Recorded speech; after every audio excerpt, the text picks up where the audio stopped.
Si mes calculs sont exacts, lorsque ce petit bolide atteindra 88 miles à l'heure, attends-toi à voir quelque chose qui décoiffe. À l'heure du goûter, on écoute le Mag à l'Ouest sur Westrack Radio. Interview, rubrique, micro-trottoir et musique sur Westrack. Nom de Zeus! Bonjour à tous, vous êtes à l'écoute de Westrack Radio, il est 17h, c'est l'heure de votre émission Le Mag à l'Ouest. On se retrouve tous les jours du lundi au vendredi pour 1 heure de 17h à 18h. On parle info locale, divertissement et puis je reçois toujours un ou une invitée. Aujourd'hui mon invité ce sera une conversation autour des femmes. On va aussi parler au sommaire de cette émission la boutique Au Labo du centre Coty qui accueille des entrepreneurs de petits créateurs havrais. Nous ferons donc un focus sur ce lieu et dans cette émission. 1 mois après sa réouverture, le Bain des Docks peine à satisfaire les clients. C'est le sujet à la une de nos infos du soir.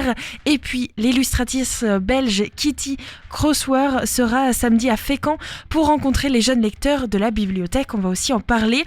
Et enfin, quelle est la place des femmes dans l'art, mais aussi dans le domaine de la culture et plus particulièrement au Havre. Une grande conversation autour de ce sujet aura lieu vendredi prochain à la bibliothèque Niemeyer et on pourra avoir un avant-goût de cette conversation directement en deuxième partie d'émission puisque je vais recevoir directement la présidente qui organise donc cette grande conversation directement à la bibliothèque Niemeyer. Voilà ce que je vous propose donc pour cette émission du jour. Et puis on va aussi parler météo évidemment. Aujourd'hui le soleil se lèvera à 8h08 et se couchera à 17h19, on va donc perdre 3 minutes de soleil.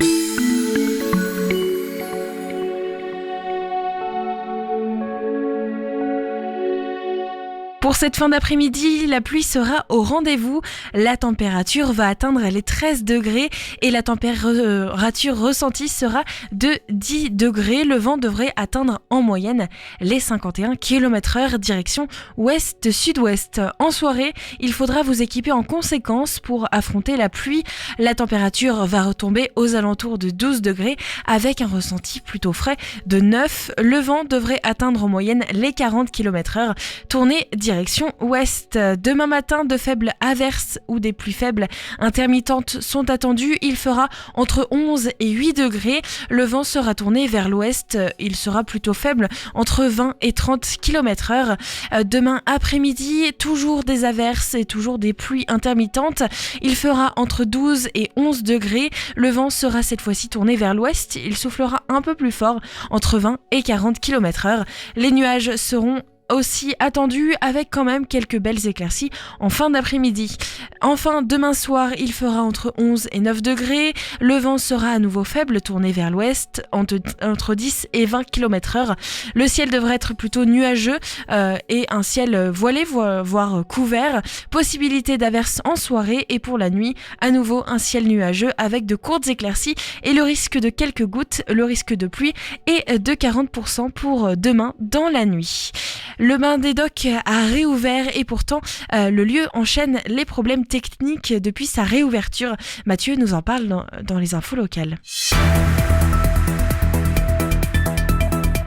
Bonjour à toutes et à tous, les actualités locales de ce mardi 14 novembre. La piscine Les Bains des Docks a rouvert ses portes il y a 1 mois. Néanmoins, l'équipement enchaîne problèmes techniques et dysfonctionnements. Barrière d'entrée qui dysfonctionne, porte de casier cassée, pas de pression dans les douches, hammam fermé, parcours sensoriel fonctionnant en partie, luminothérapie sans lumière, tout comme la douche à diffusion inerte, bain tout juste chaud. Les 9 mois de travaux et l'enveloppe de 9 millions d'euros rendent amers certains usagers des Bains des Docks.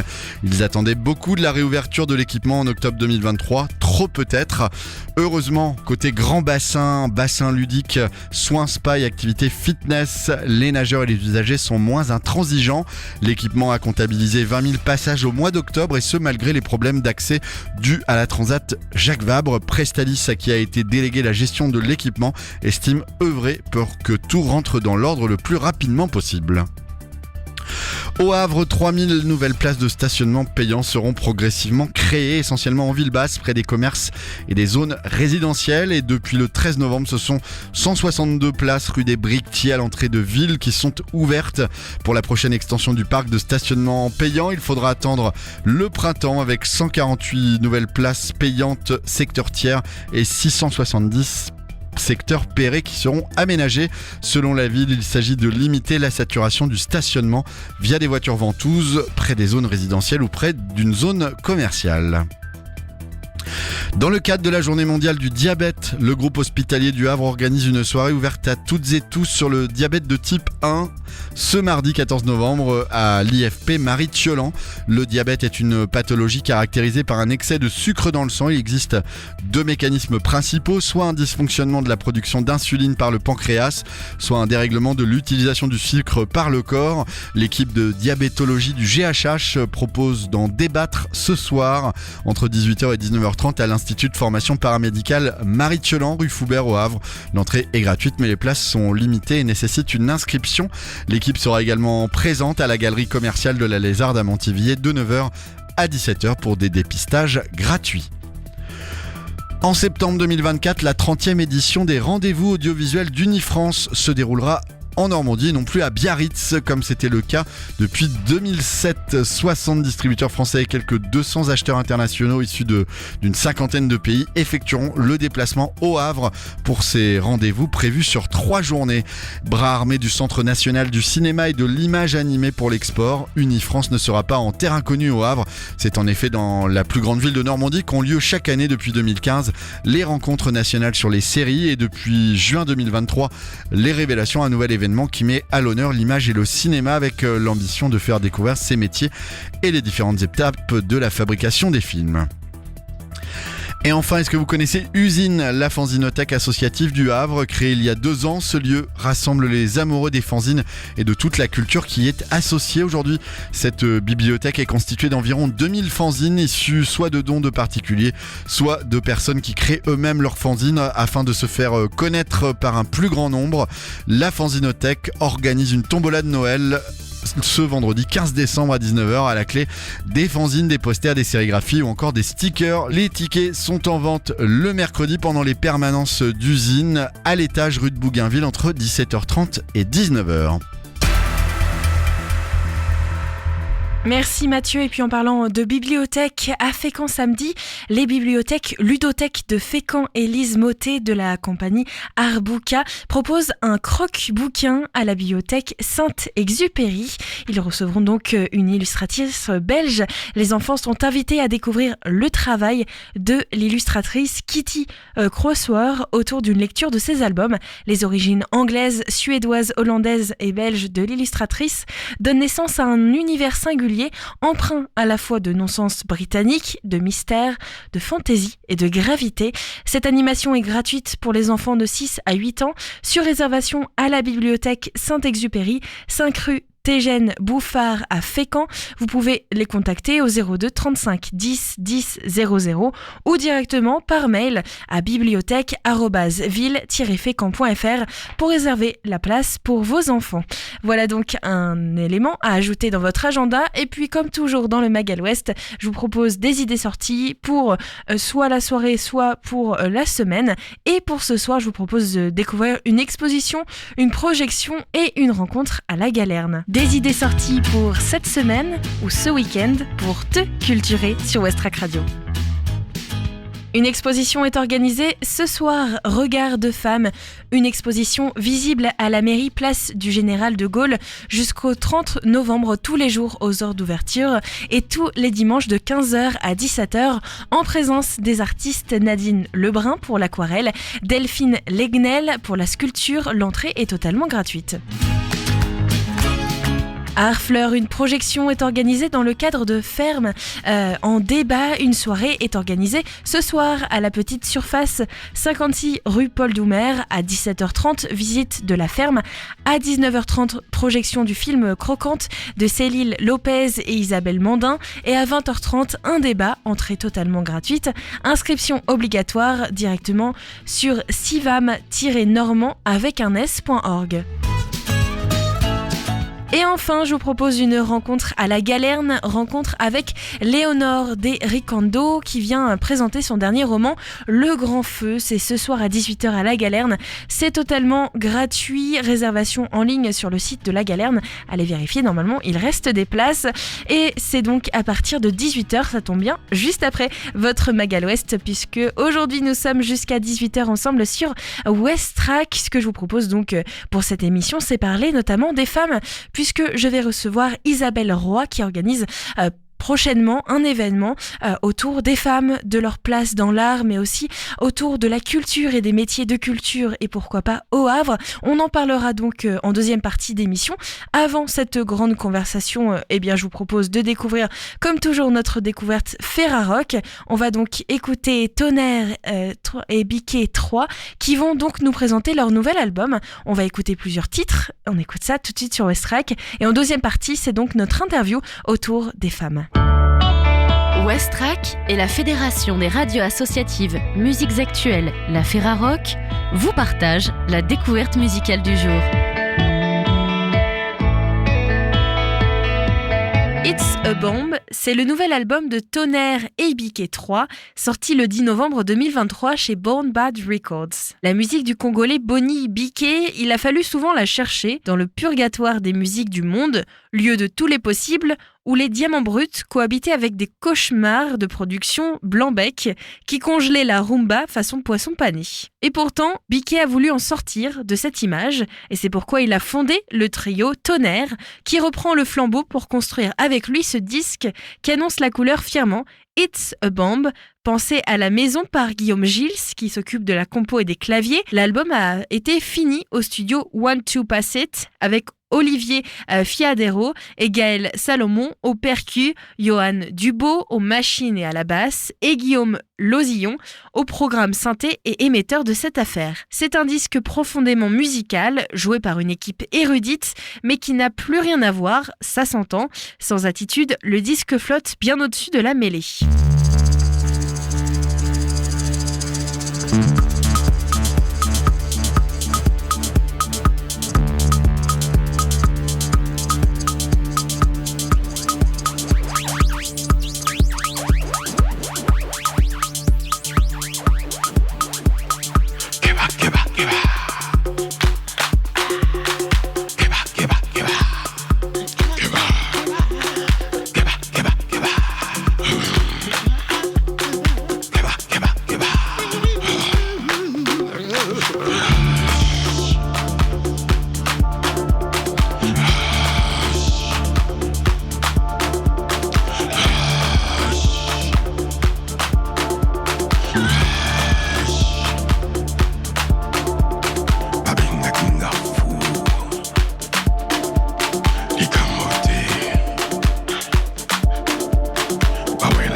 Oh, they were sick yo partout. Oh, they was only à zéro. Pour qui les a manqués, ouais, les a manqués. On dit ça.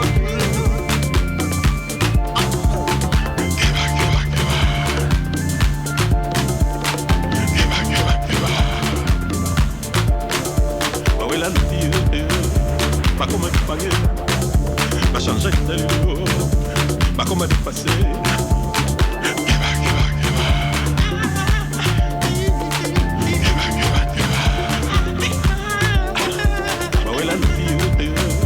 Pas comme elle paguait, pas changer de lieu, pas comme elle passait.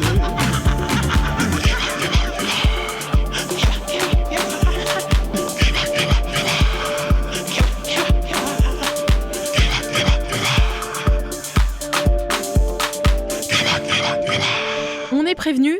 Keba Natu Butu, méfie-toi, j'espère l'avoir bien prononcé. Gaffe, oui, au-delà des plaisirs simples du soukou ou du riff de guitare rumba qui tourne comme un manège, qui passe plus le contrôle technique, c'est la luxuriance totale des arrangements qui frappent. L'orchestre tout-puissant met tout le monde à l'amende dans un style décloisonné avec un bel esprit de synthèse. Il y a du droit, du syncopé, de la 808 et les basses typiques qui font lever les genoux, mais ce n'est jamais le gloubi boulga. Dans cette sono mondiale, il y a une vision.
Bikae, renommé Biquet 3 pour l'occasion, s'amuse de sa voix bien tapée, dont le vibrato fou s'est bonifié. Il la met au service dans Zella et Balobi, notamment d'une flamboyance cabotine à la Scream J. Hawkins. Bikae aime bien jouer le chant, son plaisir de la langue va jusqu'au pur récit. Ainsi, le titre La forêt et les dieux est une excursion en français dans la brousse qui avance sur un tapis moussu, des synthés et des percus pour nous raconter une histoire à dormir debout. Et cette histoire, elle n'est surtout à ne pas rater, c'est le moment ou jamais d'écouter la musique des vivants. Vous pouvez retrouver cet album partout et c'est un partenariat Ferrarock. Vous pouvez donc vous rendre sur le site de la Ferrarock pour avoir toutes les informations sur le groupe. Je vous rappelle que l'album s'appelle It's a Bomb de Tonnerre et Biquet 3, sorti déjà le 10 novembre 2023.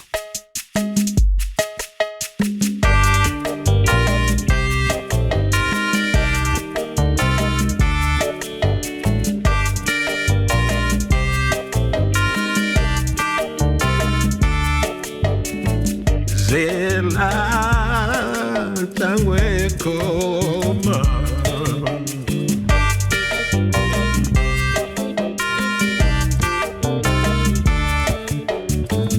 Petia motema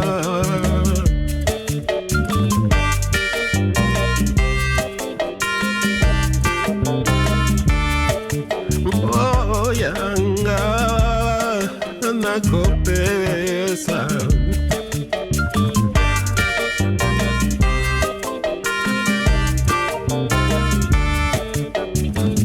Yoka mwana mam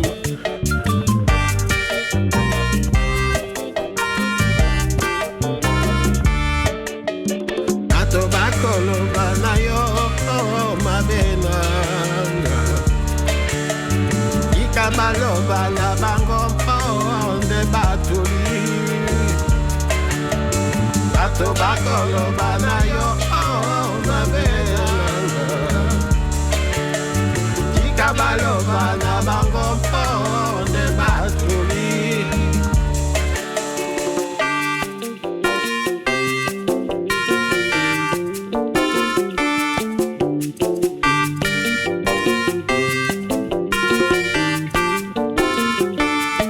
Badi bambe kulondi badi bamba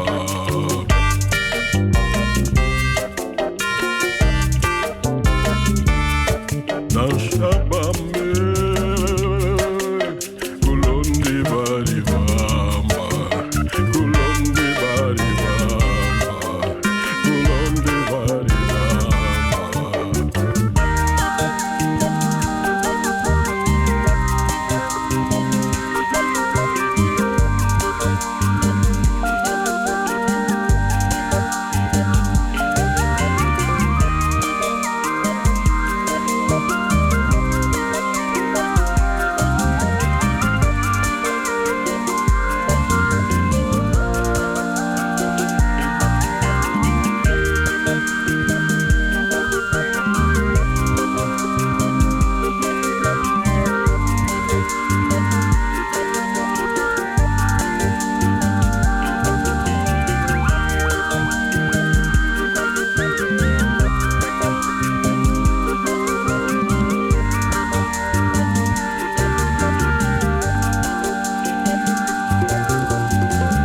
Bakolo banayo mabenanga Tikabalo bana bango ponde batuli Bato bakolo banayo mabenanga Tikabalo bana bango ponde batuli Bato bakolo banayo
Le mag à l'ouest, info, divertissement et bonne humeur sur Westrack.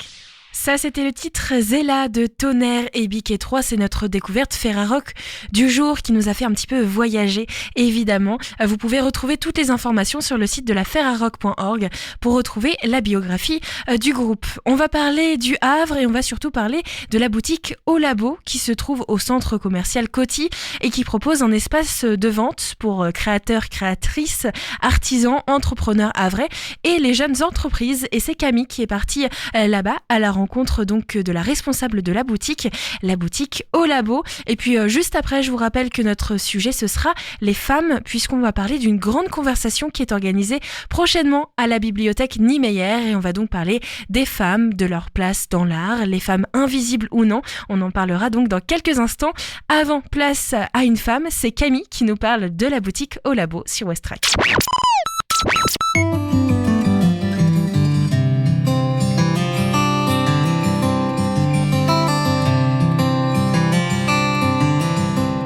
L'espace Coty du Havre est un endroit qui regorge de surprises et surtout de boutiques en tout genre et ouvertes à tout public. Lieu novateur regroupant plusieurs boutiques dans une seule, la boutique du Labo en fait partie et c'est elle qui a attiré mon attention. Sous le charme de cette boutique et curieuse de la diversité ainsi que de la richesse présente sur place, permettant à des particuliers de se lancer dans l'entrepreneuriat, j'ai pu rencontrer Marion, représentante de Ballard, ainsi que Margot, à la tête de la penderie des cocottes. Moi c'est Bollard et je suis lancée depuis 2021 dans la custom et tout ce qui entoure la peinture. Du coup je vous présente Margot qui tient la penderie des cocottes. Voilà, depuis 3 ans. Moi j'ai commencé en fait en faisant des showrooms à domicile. Donc beaucoup de manutention, je déplaçais toutes mes collections chez les particuliers pour des apéros ou goûter shopping. C'est super sympa mais c'est vrai que la boutique du Labo c'est une belle opportunité. La première question que j'aurais c'est...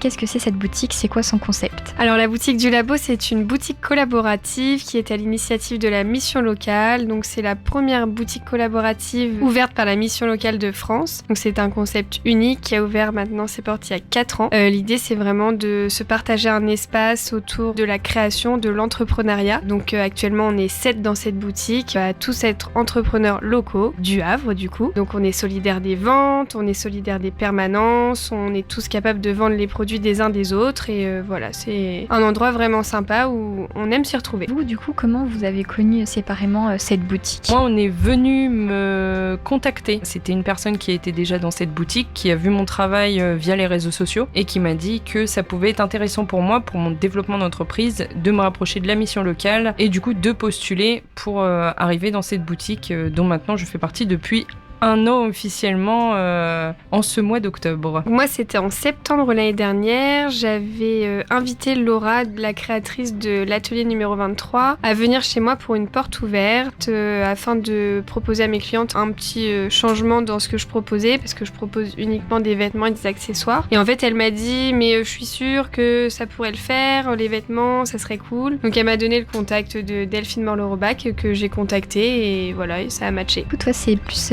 les vêtements ? Voilà, c'est ça. Moi, je vends des vêtements que je sélectionne chez des fournisseurs pour proposer des pièces qui changent, qu'on ne trouve pas partout en quantité limitée et accessoires. Et toi, du coup, qu'est-ce que tu proposes ? Alors moi, du coup, je propose tout ce qui va être personnalisation d'articles. C'est-à-dire que je peux faire de la peinture sur baskets, chaussures, tout ce qui va être cuir, simili-cuir, mais aussi tout ce qui est fresque murale chez les particuliers et les professionnels, parce que j'actionne aussi dans les MAM et les crèches beaucoup pour faire des décorations dans les thèmes enfantins quand même plus souvent qu'adultes, malheureusement. Après, faut laisser l'imaginaire travailler, mais voilà, moi je travaille vraiment sur tout support. Mon domaine, c'est la peinture. J'ai commencé avec une spécificité qui était sur les ballons de sport, donc je peux très bien faire de la custom sur un ballon de basket comme un ballon de rugby, mais faire une peinture murale dans une chambre d'enfant, il n'y a aucune limite. Quelles études on fait pour faire ce que vous faites maintenant ? Est-ce que c'est du commerce ? Est-ce que c'est de l'art ? Est-ce que c'est peu importe Alors moi, j'ai commencé avec du commerce. J'ai 32 ans. J'ai 16 ans de commerce derrière moi. Donc j'ai fait toutes mes études par rapport à la vente, etc.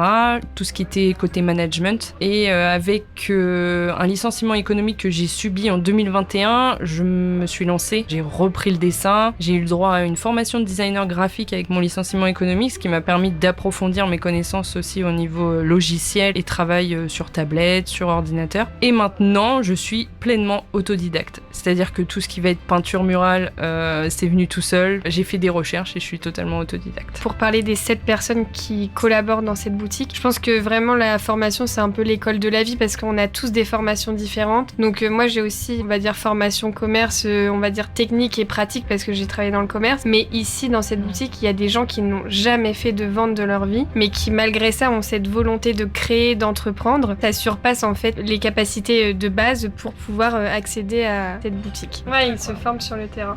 Et du coup, justement, vous êtes 7.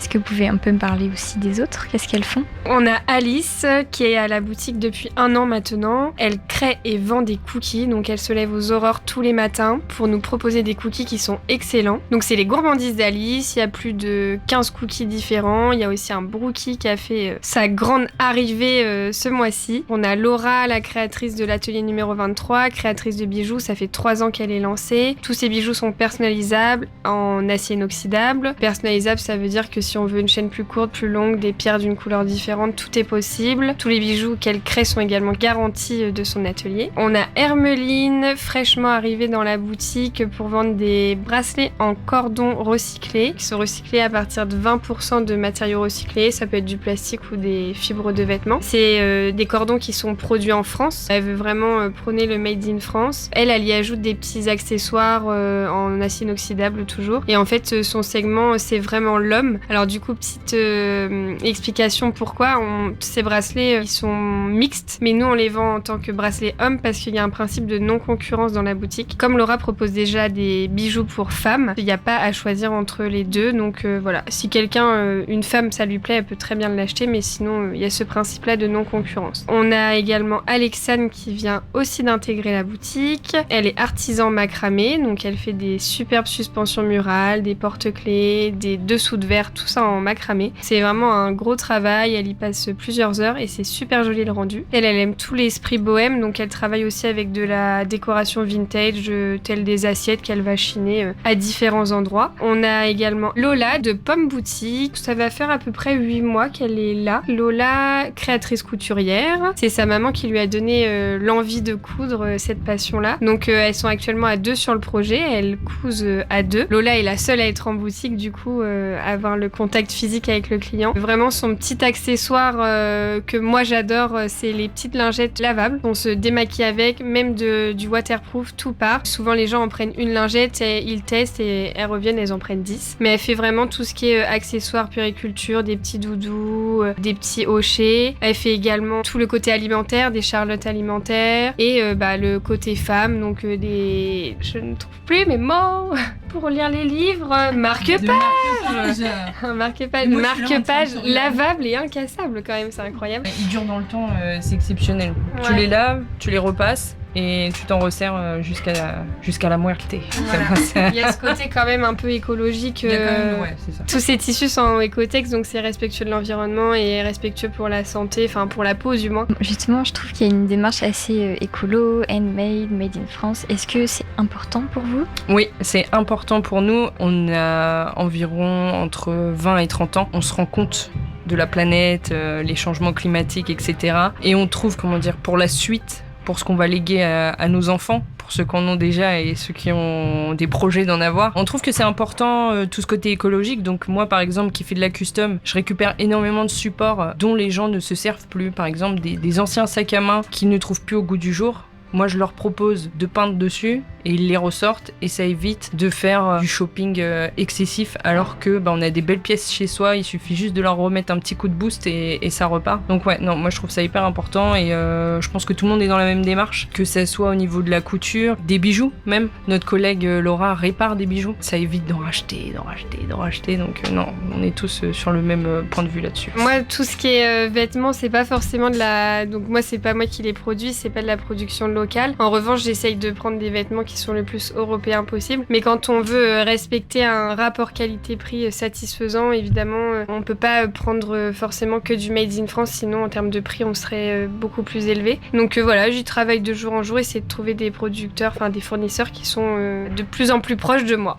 Okay. Est-ce que vous connaissez du coup des gens qui sont venus ici et qui sont partis et est-ce qu'ils ont réussi, on va dire, ou est-ce qu'il y a des exemples? On a un super exemple là qui date d'il y a un mois pile. Notre collègue Léa d'Hello Normandie qui faisait des produits séno-normands et totalement normands par la suite. Parce qu'en gros, elle rencontrait plusieurs producteurs de Normandie. Elle achetait de la quantité et elle revendait. Donc c'était hyper intéressant pour elle. Elle avait l'opportunité d'être à la boutique. Et comme quoi le travail paye, parce qu'à l'heure d'aujourd'hui, elle est partie et elle ouvre une cave à Honfleur. Voilà, donc elle reste en Normandie, elle représente toujours nos produits locaux, donc c'est une vraie source d'inspiration quand même, parce que du coup ça nous donne envie à nous aussi d'évoluer et de prendre notre propre envol aussi par la suite. En général, ceux qui viennent ici, ils restent combien de temps à peu près? Alors c'est super aléatoire, c'est-à-dire qu'il y a des personnes qui arrivent en boutique avec un projet et au final c'est pas si viable que ça, ou alors ils se rendent compte qu'ils peuvent pas être à 300% sur leur projet et du coup malheureusement ils viennent peut-être 3 à 6 mois et repartent parce que pas assez de temps à consacrer à la boutique, pas assez d'énergie, parce qu'il y a d'autres projets de vie à côté. A contrario, il y en a qui restent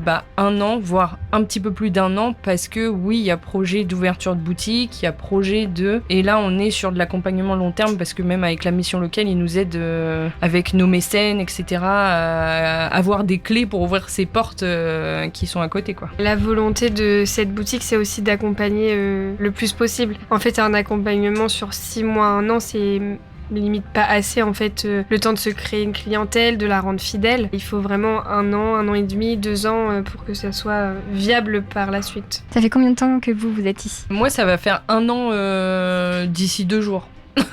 Voilà. Et toi? Et moi, 1 an fin novembre. Et du coup, vous avez déjà vu une évolution? Est-ce que ça vous aide vraiment ce principe-là et ça vous amène de la clientèle? J'ai carrément évolué ma clientèle, mon chiffre d'affaires, même tout. En fait, ça m'a permis d'augmenter ma quantité de produits parce que forcément plus de trésorerie. Ça m'a permis déjà aussi de rencontrer beaucoup plus de gens, que ce soit des clients, mais aussi des collaborateurs. Enfin, Marion qui est avec nous, c'est devenu une amie. Laura, c'est devenu une amie. Les autres, je m'entends tous très bien avec. Et ça nous permet aussi de rencontrer des futurs peut-être collaborateurs qui ne font pas partie de la boutique, mais qui viennent, nous demandent plein d'infos. Donc voilà, très enrichissant cette rencontre. C'est toute l'aventure qui est enrichissante parce que au-delà de, oui, on est 7 à travailler ensemble, ça peut très bien monter à 8, comme descendre à 6. C'est des challenges de tous les jours parce que forcément, quand on est une équipe d'auto-entrepreneurs, on n'est pas forcément habitué à travailler avec d'autres personnes. Comme Margot l'a dit précédemment, c'est enrichissant. Que ce soit autant professionnel que personnel, on apprend à gérer des choses qu'on n'avait pas l'habitude de gérer en tant qu'auto-entrepreneur. Faut qu'on s'organise pour nos propres plannings, faut qu'on s'organise même au niveau de la déco. On se fait un petit budget commun pour décorer la boutique, que ça soit agréable aussi par rapport aux saisonnalités. Là, par exemple, je sais pas si vous avez vu, mais en arrivant, on a mis les petites vitrines en mode un peu automnal avec des citrouilles, des petites feuilles, voilà. Et puis là, à Noël, on va préparer encore autre chose. Et on essaye que ça soit agréable pour les visiteurs et puis pour nous aussi, parce que c'est un lieu de vie, quoi. On y est là souvent, donc c'est important. Justement, je suis venue il y a 2 semaines, c'était pas du tout les mêmes vêtements ou les mêmes bijoux, les mêmes présentations. Et vous changez, et vous avez une fréquence pour changer à peu près vos stands ou pas? On essaye de faire un réassort et des nouveautés régulières parce qu'en fait, il y a des gens dans l'espace Coty qui viennent vraiment très régulièrement. Donc en fait, l'objectif de faire un réassort et des nouveautés régulières, c'est du coup d'attirer, de provoquer l'achat, on va dire, de ces gens-là. En fait, s'ils viennent et ils voient tout le temps les mêmes produits, c'est pas intéressant. Et même, il y a des gens du coup qui passent et qui voient tout le temps les mêmes produits. Et ça, en fait, ça fait vraiment rentrer les gens, le fait d'avoir tout le temps des nouveautés. Et même du coup, c'est un peu pas un slogan, mais c'est un peu le truc qu'on dit facilement, revenez dans 2 semaines, il y aura plein de nouveautés, il y aura des changements, il y aura peut-être même une nouvelle personne. On n'est jamais à l'abri d'une nouvelle personne qui rentre en boutique, donc ça c'est cool aussi. Ok, et ça me fait penser à du coup, est-ce que vous savez, vous, comment ça se passe, le recrutement, on va dire? Le recrutement, il se passe de la manière suivante, c'est-à-dire qu'il y a des fois des jeunes entrepreneurs qui rentrent dans la boutique et qui nous posent des questions directement. Et de là, on leur dit qu'il faut se rapprocher de la mission locale, mais pas de la mission locale, de la branche spécifique qui s'appelle le labo. Le labo, qui est une branche de la mission locale, c'est vers eux qu'il faut se rapprocher pour tout ce qui va être entrepreneuriat, projet d'entreprendre, etc. Eux, ils sont vraiment dans l'accompagnement d'un projet, c'est-à-dire qu'on peut partir juste d'une idée, se rapprocher d'eux, et eux font le PEC, c'est-à-dire le parcours d'aide à la création d'entreprise, qui permet d'aboutir son projet qui était dans la tête et que ça devient réel. Et après, si au niveau de ce parcours ça se passe bien, on peut tout à fait intégrer la boutique sans problème. On donne tous notre accord. Quand il y a quelqu'un qui veut intégrer la boutique, on fait une réunion pour savoir si on est tous d'accord. Parce que c'est important de toujours essayer de garder cette cohésion d'équipe pour être solidaire. Rester solidaire. Tout le monde donne son petit grain de sel, son petit point de vue. Et puis non, souvent ça se passe bien parce que c'est des projets hyper intéressant à chaque fois. Là récemment par exemple, Alexandre qui est rentré en boutique début septembre avec le macramé, la vaisselle chinée, etc. Lors de notre dernière réunion, Delphine, Madame Morle-Robac nous avait posé la question: est-ce que ça vous intéresserait cette personne, etc. Et vu que non concurrence, forcément avec personne, on a dit bien sûr que oui, grand bras ouverts, et voilà. Mais c'est comme ça qu'on valide les prospects. Expliquez du coup ce qui va se passer, le changement de la boutique. Du coup, nous, notre boutique, elle reste ici, elle bougera pas, enfin, du moins de ce que je sais. Mais il y a une nouvelle boutique en fait qui va ouvrir à Fécamp. Donc c'est Séverine de la mission locale, toujours rue Jules Le Seine, qui est en charge de ce projet-là. Et en fait, l'idée c'est de faire exactement le même concept, mais à Fécamp, parce que du coup il y a aussi une mission locale à Fécamp, et aussi de pouvoir donner l'opportunité à d'autres jeunes d'intégrer une boutique comme la nôtre. Forcément, nous on peut pas pousser les murs, on peut pas intégrer 20 personnes, mais du coup de recréer le même concept à Fécamp, voilà, c'est le projet normalement pour la fin 2023. Après, on n'en sait pas plus. Du coup, dernière question, où est-ce qu'on peut vous retrouver au Havre et sur Internet, les réseaux sociaux? Moi, c'est la Penderie des Cocottes, donc faut taper sur Instagram ou Facebook la Penderie des Cocottes. J'ai pas de site internet parce que ma volonté c'est vraiment de vendre en présentiel, en physique, donc c'est dans la boutique du labo. Et moi, du coup, il faut taper Bollard sur Internet. Vous pouvez aller sur Google. J'ai un site Internet, j'ai un Instagram, un Facebook et un TikTok. Par rapport à mon domaine, les réseaux sociaux, c'est hyper important. Tout ce qui est artistique, peinture, etc. Parce que à la boutique du labo, malheureusement, je peux pas vraiment montrer mes créations, vu que c'est que sur commande. Mais j'ai plein de photos imprimées. Vous pouvez venir les découvrir à la boutique du labo avec plaisir.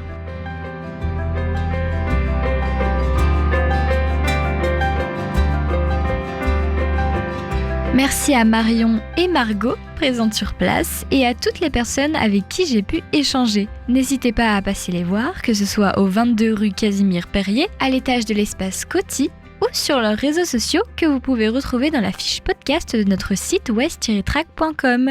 C'était Camille pour West Track Radio.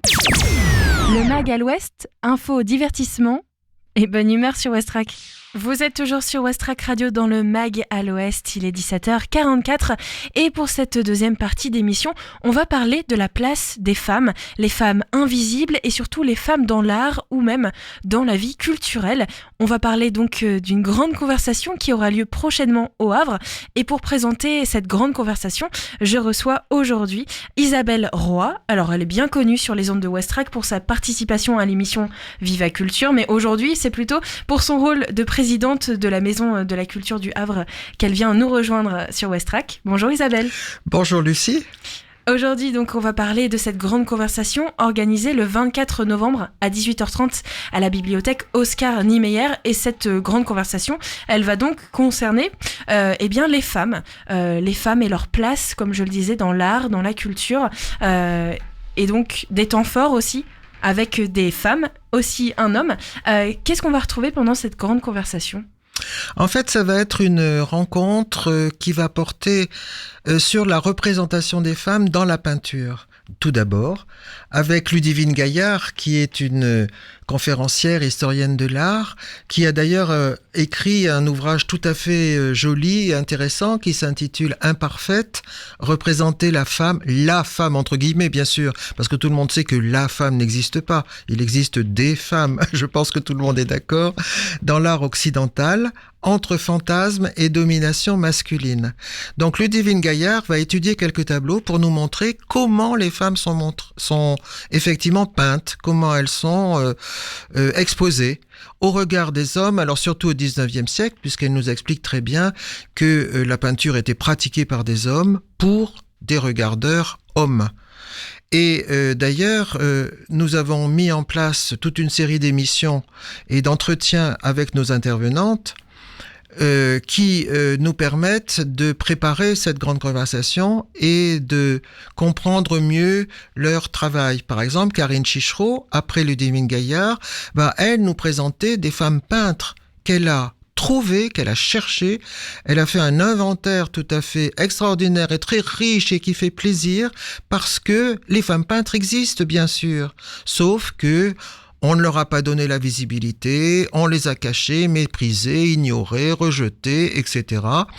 Et là, je crois qu'elle a à peu près 1000, enfin, elle va nous expliquer pourquoi ces femmes-là, on ne les connaît pas, ou très peu. Il y a aussi des femmes qui agissent, j'ai envie de dire, au plus près de chez nous, dans le local. Vous allez mettre en valeur, par exemple, Camille Barneau, qui sera présente pour une conversation. Camille Barneau, elle est depuis le 1er juillet 2023 aux Reines du Volcan, scène nationale du Havre. C'est un rôle qui peut être compliqué quand on est une femme. On en parlait tout à l'heure avant d'allumer les micros. Elle a pu recevoir quelques freins par le fait que c'est une femme. Et puis, il y a aussi Anne-Sophie Pochet, qui est metteuse en scène pour la compagnie Acté.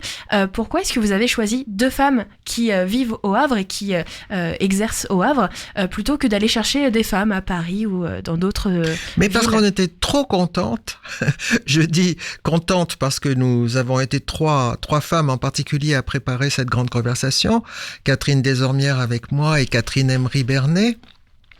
Et nous avons été trop contentes de la nomination de Camille Barneau pour remplacer Jean-François Drian à la tête de cette grande maison qu'est le Volcan. Et la deuxième partie de notre échange, effectivement, porte sur le spectacle vivant. Anne-Sophie Pochet est inscrite dans la vie culturelle du Havre depuis très longtemps et nous la suivons, que ce soit ici ou à Avignon, bien sûr, régulièrement.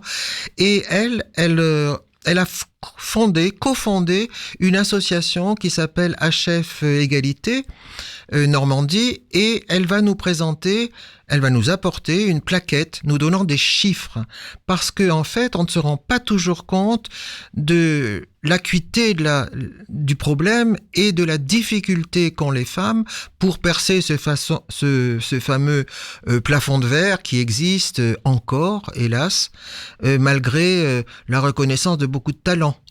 Bien sûr. Et Camille Barneau est un bon exemple, effectivement, de quelqu'un qui a beaucoup travaillé et qui arrive chez nous en ayant rencontré quelques doutes, quelques inquiétudes sur peut-être sa compétence ou une grande salle comme ça. Eh ben oui, Camille Barneau est très compétente et elle va le montrer. Elle le montre déjà et elle anime son équipe avec beaucoup de dynamisme. C'est tout à fait passionnant. C'est parti d'un constat, cette envie de faire cette grande conversation. Alors, il y a plusieurs grandes conversations qui sont organisées généralement annuellement. Là, donc, c'est le sujet des femmes. En fait, il y en a marre, c'est ça. C'est le constat qui, même si le sujet est déjà sur la table depuis très longtemps, il faut encore en parler. Ah oui. Surtout qu'en fait, le féminisme s'est déployé en différents mouvements. Je ne sais pas si vous les avez suivis, mais je crois en général on les connaît un petit peu. La vague politique, le mouvement du vote, donc le vote, mais aussi la procréation, la famille, le genre, et maintenant là l'intimité. L'intimité, depuis MeToo, c'est quelque chose qui est venu sur la table et très très important, qui va toucher au plus intime d'un homme et d'une femme, dans le fond, et de leur relation. Et depuis MeToo, on s'est rendu compte qu'il y avait beaucoup de choses qui bougeaient. Que ce soit au niveau des hommes, bien sûr, mais surtout des femmes. Des femmes prennent la parole, elles dénoncent, elles ne veulent plus être cantonnées dans ce rôle, elles veulent agir et être représentées à la hauteur de leur personnalité, de leur personne. Et bon, alors cette année, on s'est contenté, on a déjà parlé de la peinture, hein, effectivement, dans nos grandes conversations. On s'était intéressé, par exemple, notre première conversation, c'était en 2013. C'était l'art comme l'air qu'on respire, parce que notre association, la Maison de la Culture du Havre, est absolument persuadée que l'art est essentiel. Donc l'art comme l'air qu'on respire, c'est une sorte de mot d'ordre, de slogan qui nous va très très bien. Mais bon, on avait réfléchi à, par exemple, la nécessité de créer, ou l'art dans les rues. rues, la ville transformée. On s'est intéressé aussi bien sûr au spectacle vivant, le spectacle vivant et la nudité, ou bien le texte en scène. Bref, on a plusieurs sujets chaque année qui nous préoccupent. La prochaine, par exemple, l'an prochain, ce sera sur l'écologie, le défi culturel des acteurs culturels face à la transition écologique. Et cette année, on a tenu à s'intéresser dans la foulée de MeToo, disons-le, et puis de soutenir aussi toutes ces femmes, toutes ces jeunes filles, toutes ces fillettes. Il y a une anecdote absolument extraordinaire que raconte la philosophe Roide-Vaumétrie. Elle dit, on demande à des femmes de courir, simplement de courir comme elles veulent. Pouf, elles courent un peu n'importe comment, un peu bêtement, pas très vite d'ailleurs. On demande la même chose à des fillettes. Ouah, elles démarrent et elles y vont à fond la caisse. Pourquoi ? Parce qu'elles n'ont pas encore été formatées à tenir son corps, à être bien, à être, gracieuse, tout ça. Non. Faire comme une fille, courir comme une fille, elle dit, ça pourrait être gagner. Courir pour gagner. Et c'est ça que on voudrait aussi, grâce à l'approfondissement de ces questions, puisque la peinture, les images actuellement, on a des images partout. Regardez les pubs, les clips, comment les femmes sont représentées. Comment quelles sont leurs mimiques, comment elles minaudent quelquefois. Mais ça nous crève les yeux quand on a un peu réfléchi à la question. Bon, c'est encore là. Bien sûr. Et dans les films, de la même façon, on va pouvoir, je pense, une année suivante, on s'intéressera au cinéma et au théâtre aussi, bien sûr, les responsabilités des femmes avec la parité dans les responsabilités, dans ces équipes-là, c'est très très important, bien sûr. Vous parliez tout à l'heure du féminisme et de ses différentes définitions. C'est d'ailleurs aussi un des sujets de la conférence, puisqu'il y aura Benoît Labourdette qui sera présent et qui va définir en fait le féminisme. Mais oui, parce que effectivement, quand on dit féminisme, bien sûr, on pense aux femmes. Mais on devrait penser aussi aux hommes, et on voulait pas qu'il n'y ait que des femmes. Et Benoît Labourdette, qui est cinéaste et réalisateur, est tout à fait indiqué pour parler de ce qui le préoccupe beaucoup, parce que lui, il se bat pour une égalité réelle entre les hommes et les femmes. Pourquoi ? Parce qu'il dit, mais le patriarcat a fait énormément de mal aux hommes. Il n'y a qu'à voir les mouvements virilistes, masculinistes, etc., le goût des armes, des muscles. Bon, est-ce que tous les hommes ont envie d'être comme ça ? Peut-être pas. Des tas de traits, d'ailleurs, dans l'éducation des garçons, seraient à revoir. Et lui, il va nous présenter effectivement sa position qui est mais oui, moi je soutiens le féminisme ou cette volonté d'avoir plus d'égalité ou une égalité, disons plus, oui bien sûr, c'est petit à petit que ça se fait, mais l'égalité entre les hommes et les femmes. Cette grande conversation, elle s'appelle « Femmes invisibles », donc avec le 1 entre parenthèses. Est-ce qu'elles sont vraiment invisibles, ces femmes ? Alors elles sont de plus en plus visibles. C'est ça aussi qui est passionnant, puisque Karine Chichereau a trouvé toutes ces peintresses, comme elle les appelle. Camille Barneau est directrice du Volcan. Anne-Sophie Pochet est aussi co-directrice avec Arnaud Troalic de la compagnie Acté. Bref, il y a de plus en plus de femmes quand même à des postes de responsabilité et dans l'art. Mais c'est un combat.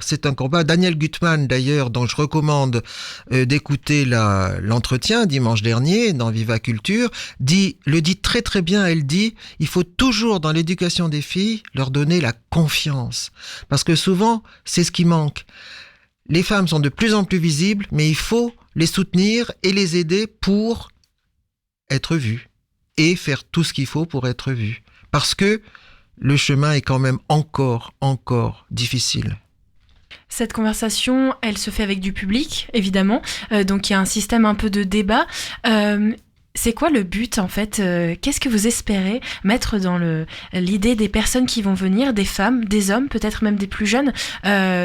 Avec quoi est-ce qu'ils doivent ressortir de cette conversation ?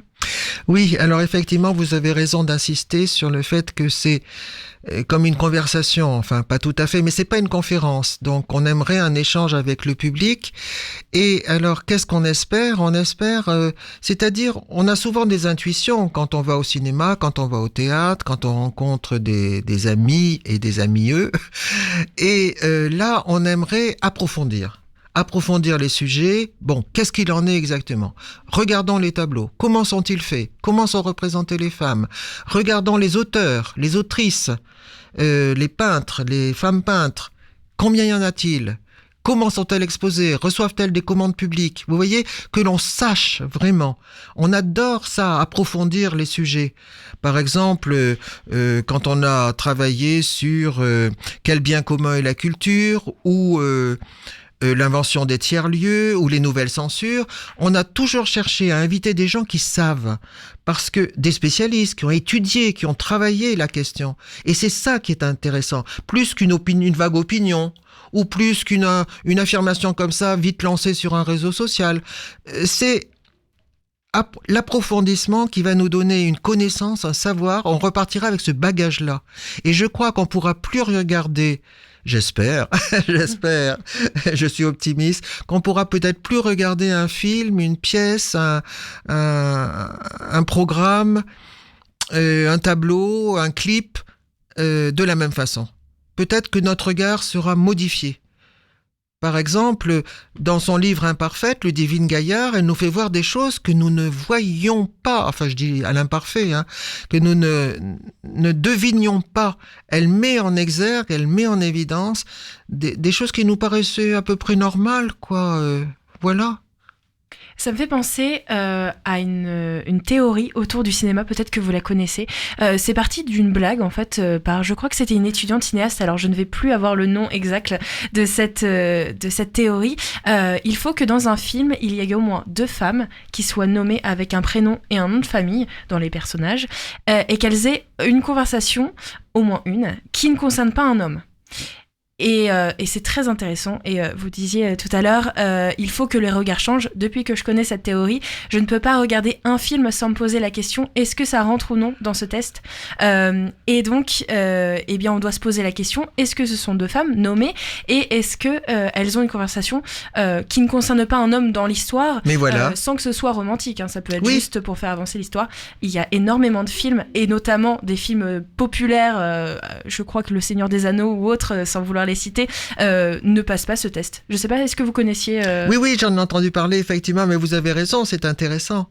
C'est intéressant de voir comment les femmes sont représentées. C'est évident. Est-ce qu'elles sont représentées pour elles-mêmes, parce qu'elles sont des êtres humains, tout simplement, et des personnes qui agissent, ou est-ce qu'elles sont représentées parce qu'elles sont affriolantes, parce qu'elles sont séduisantes, et alors on va peut-être montrer une nudité, on va montrer comme dit Ludivine Gaillard, un sein par-ci, une fesse par-là, et puis voilà. Eh bien non, on est peut-être aussi autre chose.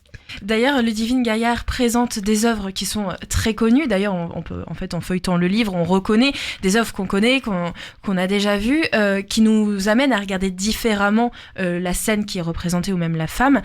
Mais le but, ce n'est pas d'effacer. On n'est pas... non, pas du tout. On analyse et on change notre regard, c'est ça ? Oui, exactement. On ne va pas supprimer l'historique de la peinture. Non. Le patrimoine est toujours très important, mais en fait, il faut savoir le regarder et le contextualiser. C'est ça aussi. Parce qu'évidemment, on ne va pas refaire l'histoire, bien sûr. Quand Napoléon je crois qu'il a supprimé le divorce en 1802 ou je ne sais plus quand. Bon, il a fait ça, on ne va pas le supprimer. Mais on évolue et notre regard change. Et peut-être aussi nos propres décisions changent, nos propres actions. Alors cette grande conversation, c'est donc le 24 novembre à 18h30 à la bibliothèque Oscar Niemeyer. C'est gratuit ? C'est gratuit, oui, l'entrée est libre, sauf, attention, il y aura du monde, peut-être, j'espère. Mais donc, ça veut dire qu'il faut venir tôt, parce que sinon les portes sont fermées par la bibliothèque et on ne peut plus rentrer. Oui, c'est une entrée libre, donc il n'y a pas d'inscription.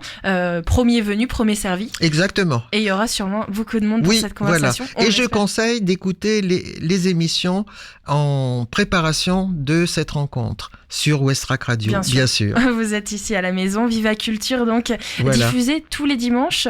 Et puis aussi en podcast, on peut retrouver les précédentes émissions. D'ailleurs, vous parliez tout à l'heure d'une émission diffusée dimanche dernier. Donc si vous l'avez raté, vous n'étiez pas attentif sur Westrack, vous pouvez retrouver directement. Merci beaucoup, Isabelle. Voilà, merci Lucie. Et puis on se voit donc le 24 novembre à 18h30 à la bibliothèque Oscar Niemeyer. Merci Lucie. Allez, nous, on se quitte donc en musique puisqu'il est 18h pile et c'est la fin de ce Magal West. Je vous propose de danser après tout ce qu'on vient de se raconter avec Simone Ringer. Et oui, une femme. On écoute donc son titre Dance sur Westrack et puis nous, on se retrouve demain à 17h pour un autre Magal West. Belle soirée.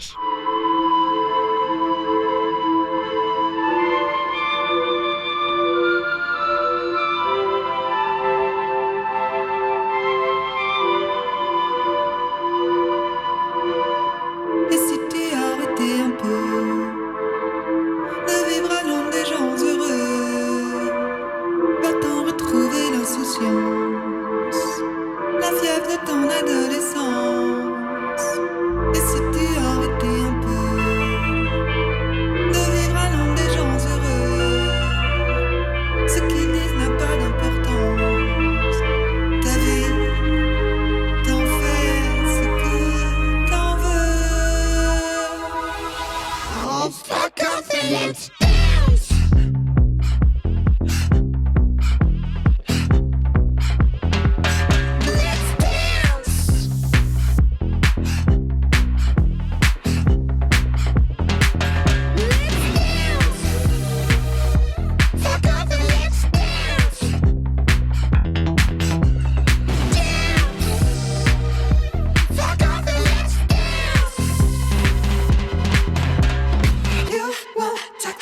Unless you get some grip for me, believe it or leave it.